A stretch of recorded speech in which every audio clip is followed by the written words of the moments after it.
Nzambe apambola bino banso boye bozolanda biso nakanisi bino so boyebi o ese commission na bino na ko présenter ngo soute et commission na bino ya habitude bo sa s'abonner kaka ebele nakanisi biso tozo continuer kaka kolobela bino makambo ya Nzambe tolobela ki makambo etali Jean 1 au commencement était la parole était avec Dieu et la parole était Dieu tolobi Nzambe akelaki nyonso na liloba soki tokena mukanda ya Genèse 1 Bible zoloba au commencement Dieu créa les cieux et la terre. Au commencement Dieu créa les cieux et la terre, point. Tozonga na no place wana e bandeli kaka wana Nzambe akeli lola akeli na mabele siko totala nano mabele o Nzambe akelaki c'est vrai ezaka mabele tozonya ta oyo yango nde Nzambe akelaki lola o tozota likolo soko yebi lola oyo mabele oyo oyo kina Nzambe te puisque eloko wana Nzambe akelaki yango na liloba. Est-ce que mabele ndenge ezabwe Nzambe akelaki yango na liloba ndenge zabwe mabele oyo Nzambe akelaki yango vraiment na liloba lola oyo mabele oyo bampato to mono Nzambe akelaki yango vraiment na liloba liloba keloba mapata zala wana mapate ye mabele zala wana mabele ye non donc ko tsabino siko na 3e testament to la kisabino création ya solo po na mukanda ya Jérémie 4 verset 22 à 23 elobini Jérémie 4 verset 22 à 23 tanga Bible na opekuna. Certainement mon peuple est fou, ils ne me connaissent pas. Ce sont des enfants insensés, dépourvus de l'intelligence. Ils sont habillés pour faire le mal, mais ils ne savent pas faire le bien. J'ai regardé la terre et voici, elle est informe et vide. Le ciel et leur lumière a disparu. Awa Jérémie mutuazolo bailoko oyo makambo. Yeba ke Jérémie abotama na Genèse kunate. Jérémie ayeko botama après avoir Abraham ko botama ba Moïse ko botama ba Jacob ndé mais Jérémie ayeko tala mabele amoni ke za vide. Amoni ciel. Gabi j'ai regardé la terre et voici elle est informe et vide. C'est vrai, tant Nzambe akelaki mabele kuna ezaki informe et vide. Tene Jérémie ayeko ko botama akutika mabele ezane. Or azolo ba que mon peuple est fou. Ils ne me connaissent pas. Zokande Jérémie tango azolo ba ayebi ke ba peuple ya Nzambe nde baza mabele oyo eza vide. Po soko za na vide kati na yo eloko yebi eloko ya Nzambe te. Yeba ke oza mabele eza vide. Mais soko ke na mabele na biso neti oyo ya biso ya kisasa ya RDC eza visité eza na ba coltan eza na ba or eza na ba diamant eza na mai eza ezobimisa kutu ba biloko ebele madeso ezobima na mabele songo ezobima na mabele pomme de terre na mabele eza visité. Or mabele ezalaka vide eza nde bomo ya mutu oyo aza mutu aliboma ayebi Nzambe te ayebi eloko te. Or tango Nzambe akelaki mabele lola na mabele akelaki nde mutu.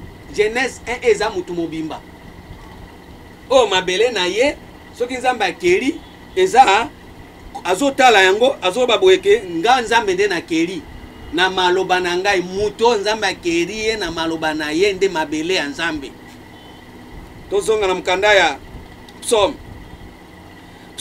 33 verset 8 ndeko nanga molinga mikati na nkolo yo petanga Bible na yo. Psaume 33 verset 8. Que toute la terre craigne l'Éternel. Que toute la terre craigne l'Éternel.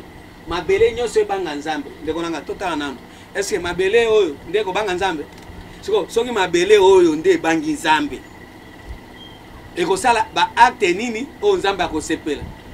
Po mabele ndenge zabwe soki bangi Nzambe esengeli tomona mutu ake atimoli mabele alinga atia puku na kati bwe mabele bi otia ngo te po puku ese poli otimoli libulu olingo so ba déchet na yo mabele bi non ngana banga nzambe boko yo pesa nga masumu tala bolingo botiela nga salité. Est-ce que mabele onde banga salité et banga microbe? Non. Mabele za bomo ya mutu. Yango Bible bi que toute la terre craigne l'Éternel, que tous les habitants du monde tremblent devant lui, car il dit les choses arrivent. Il ordonne et elle existe. Nzambe soki alobi makambo ekomi a ordonné pe makambo ne sani exister balinga mikati na nkolo. Or muto oyo nzambe akoki ko créer alobi makambo esali ezande bomo na biso. Soki alobi likambo makambo ane esalemi a ordonné ekokisami. Siko tota nanu nzambe nde liloba. Liloba siko soki alobi likambo yo okokisaka yango. Soki nzambe a ordonné yo salaka yango. Est-ce que toki makambo nzambe alobaki eza ko exister na kati na yo? Po soki nzambe alobaki akelaki lola na mokili na kati na yo foto mona ndeni lola na mokili ezo exister. Il ordonne et elle existe. Si Dieu a créé les cieux et la terre, il faut tout le monde a création et ciel na terre net il lobande que la nyonso tout le monde a ngona kati na yo ezo exister. Mais lelo tokoloba nini? Nzambe na bolingo na ye azokela azoloba mais eloko wana ezosalema te parce que jusque là toyebi nano nzambe te. Yango wana ozomona sikoyo tozoyebisa bino tozozonga na 3e testament po tokelama. Nzambe a ordonné pe makambo a ordonné ya Genèse 1:1 exister. Alors toute la terre to banga nzambe, ça veut dire bomo ya mutu nyonso za terre à terre. Yo mutu olingi makambo mingi ya terre à terre. Banga ka nzambe. So olingi buzoba makambo nyonso buzoba banga ka nzambe. Po nzambe azako linga siko a créer yo. Akela yo na liloba na ye. Poete makambo ya koloba eko kisama mais yo lingi ko banga nzambe te yo lingi ka maloba nzambe eko kisama c'est-à-dire matia to te yawa etali yo te mais tango koti na chambre ba di prière à molai nzambe salanga boye nzambe pesanga boye nzambe na lingi mobali nanga boye na lingi boye mais matia ya création po kelama makambo tolobi exister olingi yango te oh molinga mi kati na nkolo. L'Éternel renverse les désirs des nations. Il a anéanti les projets des peuples. Yango moni ndenge tozolo baboye. Zambe siko soka atali boye. La terre soke za vide. Amoni ba peuple na baza bato ya maboma. Abandi siko ko renverser ba destin.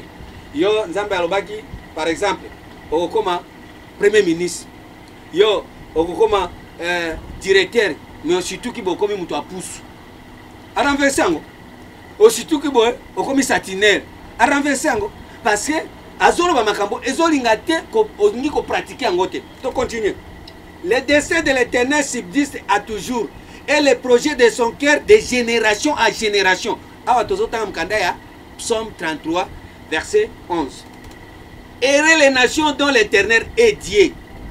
Errez le peuple qui choisit pour son héritage. Oh tozoba 3e testament.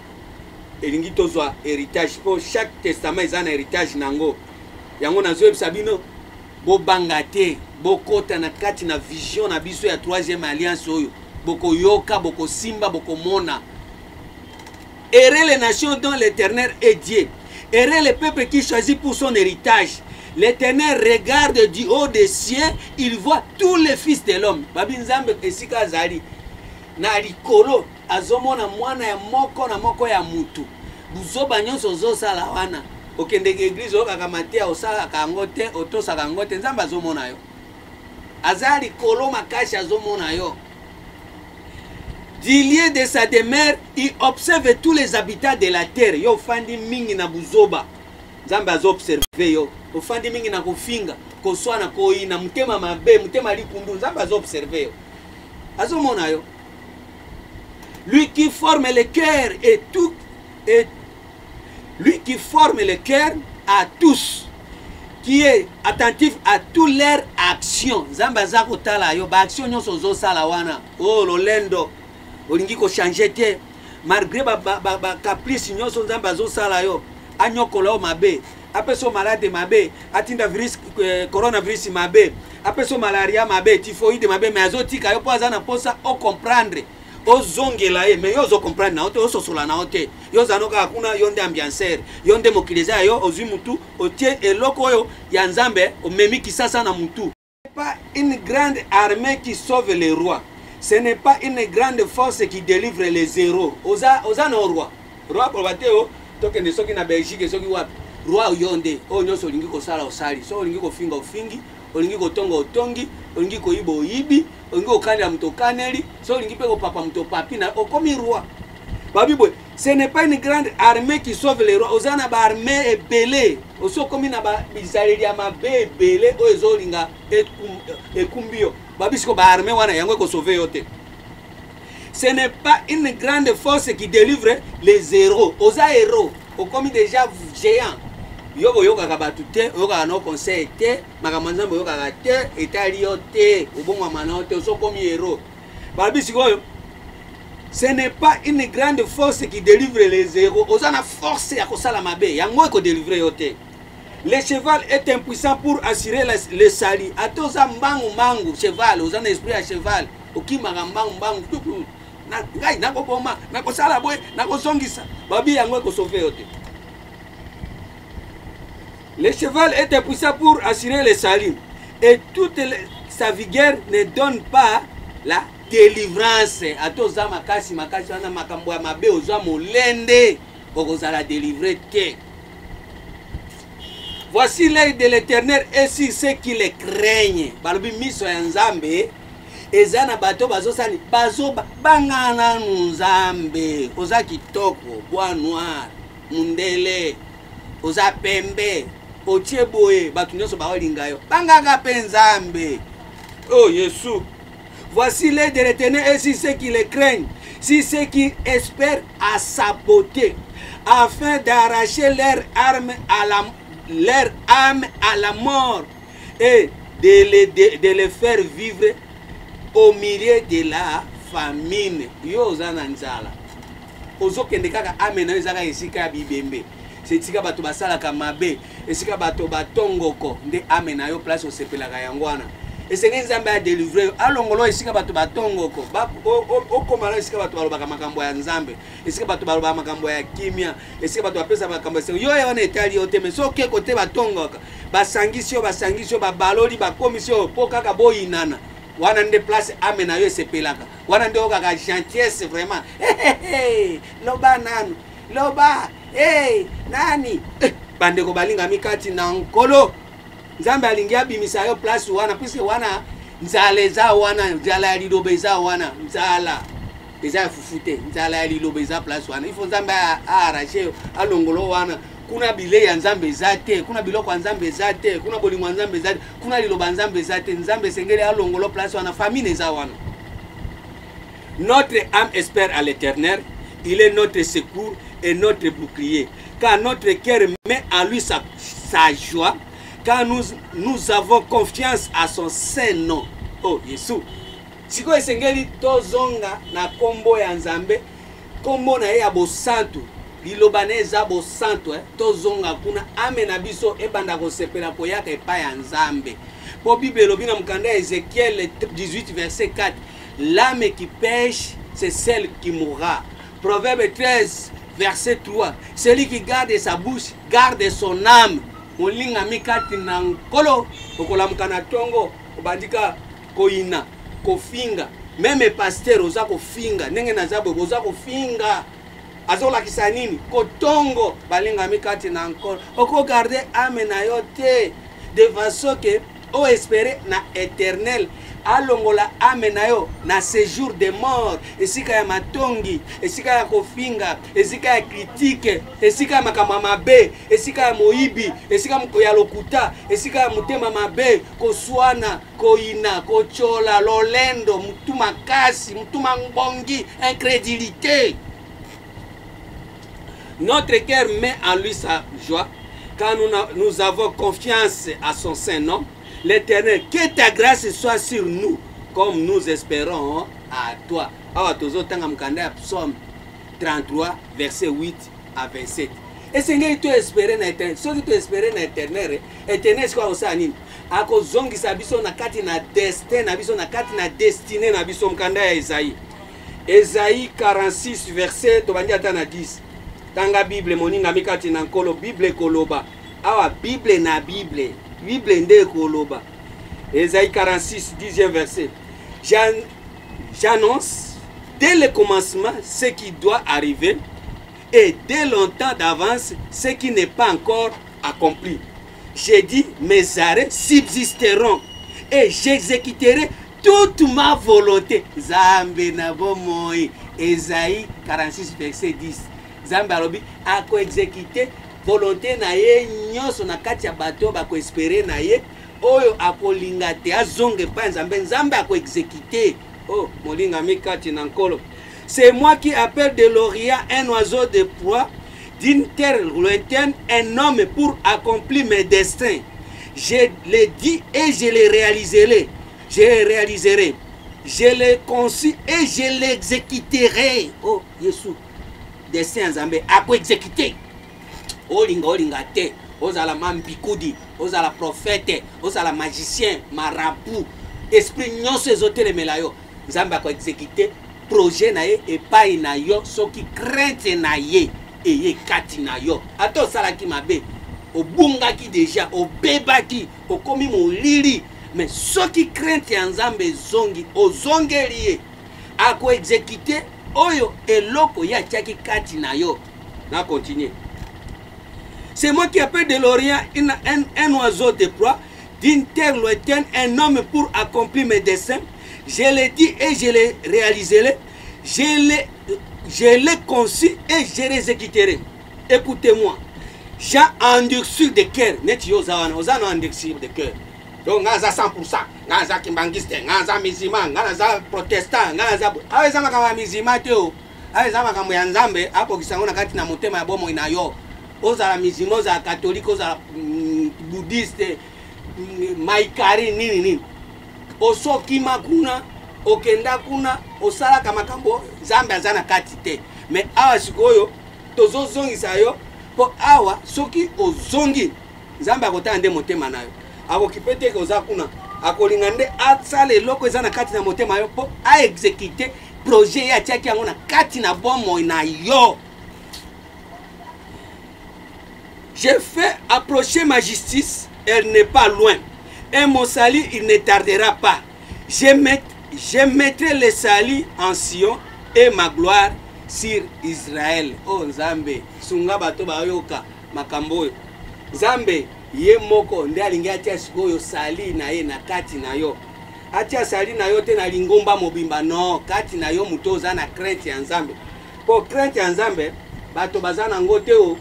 Ndenge ozomona boye kobanga Nzambe za te. Muto ata moko abanga Nzambe za te. Po soki tobanga Nzambe mbele totikala kolanda nyoka te. Mutu nyonso azo na kati ya alliance ya nyoka. Zia na tangango.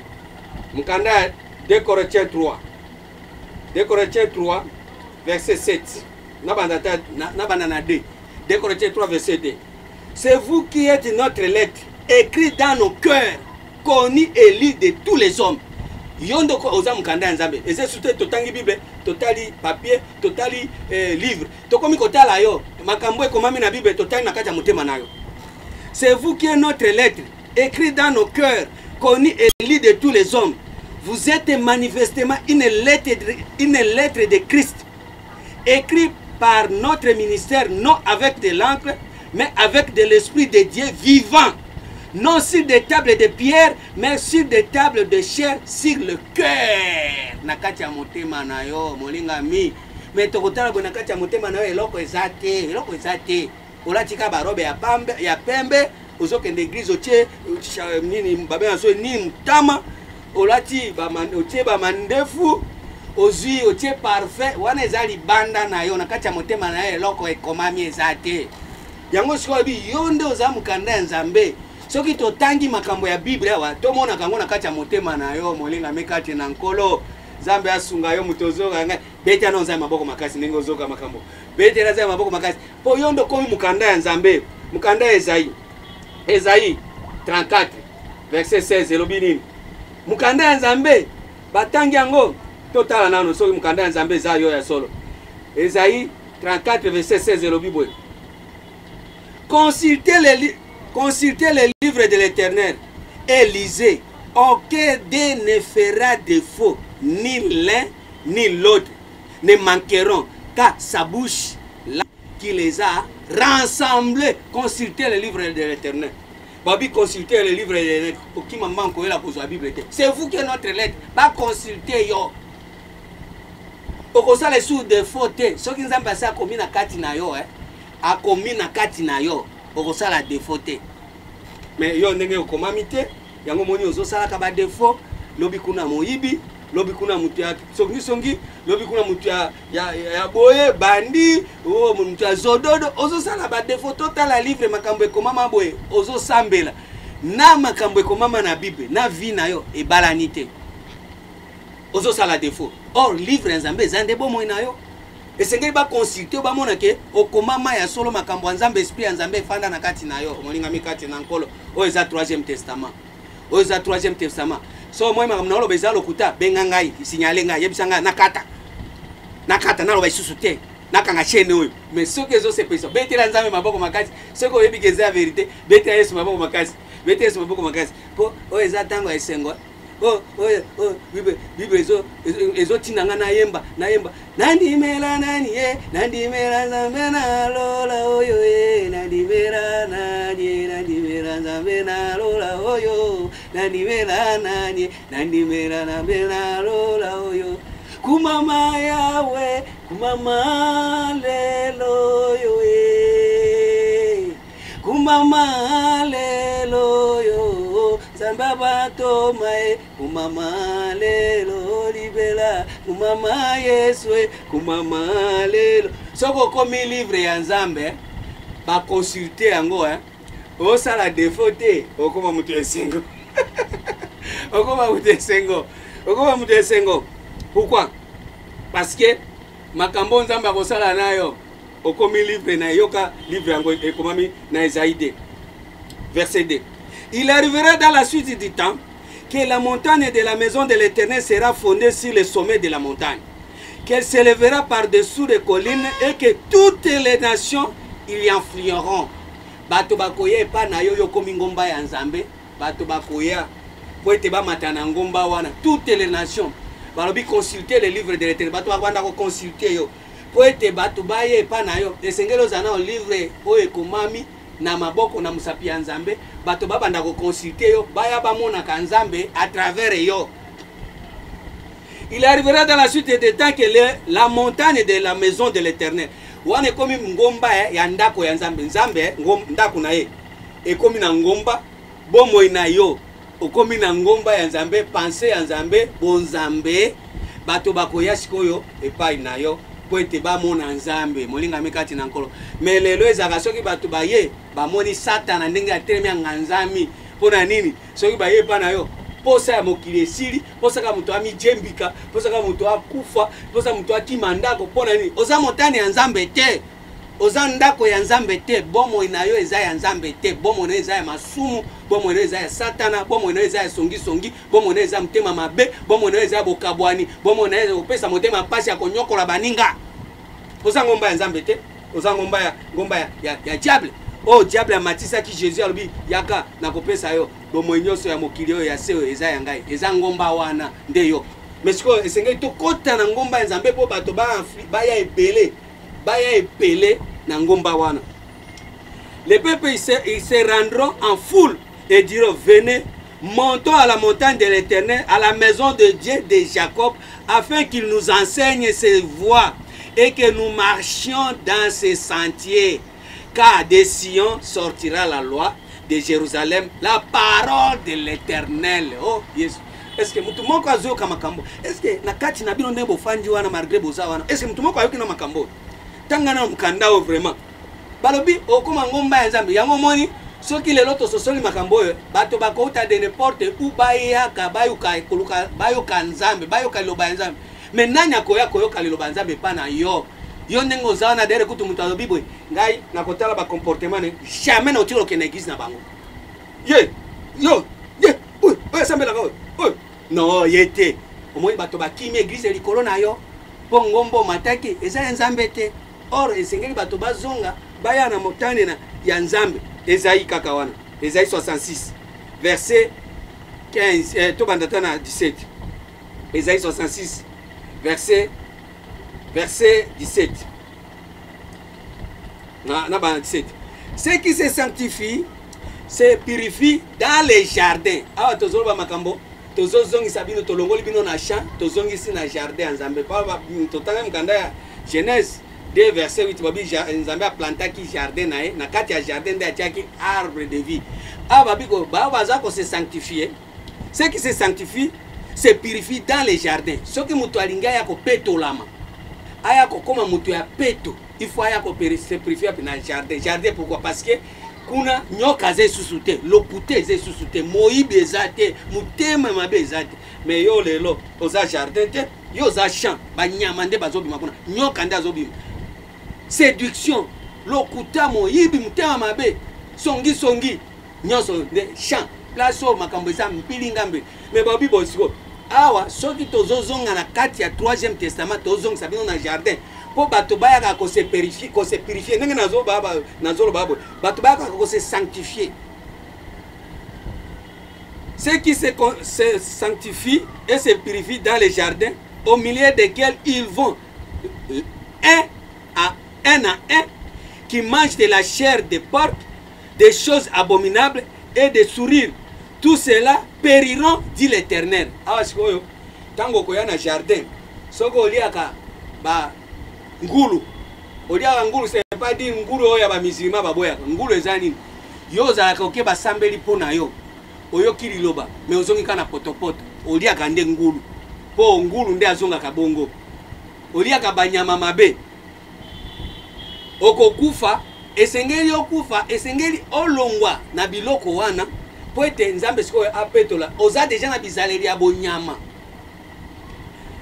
ozolia babiloko abominable, ça veut dire konsomaka masumu, matongi, moyibi, lokuta, incrédulité ndebi consommation na yo wana.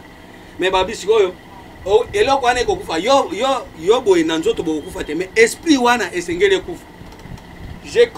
Je connais leurs œuvres et leurs pensées.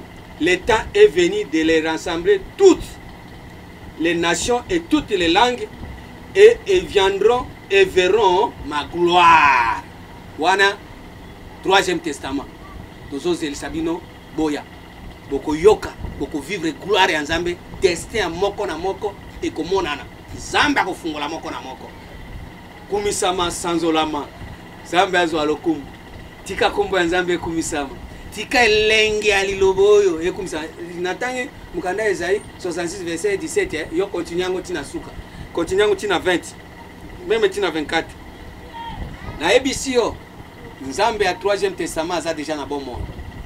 Jésus a dit personne n'est monté au ciel, mais si ce n'est que le fils de l'homme qui est dans le ciel, lui Jésus des ciels et à Jésus tozo pe sabino Nzambe amona yo o nyoso azana posa ko contribuer pour musalo kende liboso to le kango na télévision to le kana radio moyen nyoso kotinda ekokoma numéro na ngango nazana posa malobo na lobio ele kana télévision ele kana radio ba moyen zate awa peza place ya ba 10 na ba offrande te o ezama kambo ya loba Nzambe po offrande ezama kambo ya ba miyibi na lobaki yango na ko détail yango pe na détail yake yango biso toza bato tozo vivre destin ya Nzambe eko vivre na kati ya bomo ya bato nyoso ba kondima koyoka lobo contribution na yo soko tindi numéro na ngango 089 9 42 43 81 plus 243 89 9 42 43 81. Nzambe asunga yo à faire comprendre makambo a solution même na ndoto avant que okufa o vivre réalité ya makambo na bondeli na kombo na Yesu Kristo aza mokonzi ya milimo nyonso. Amen. Nzambe apambola bino.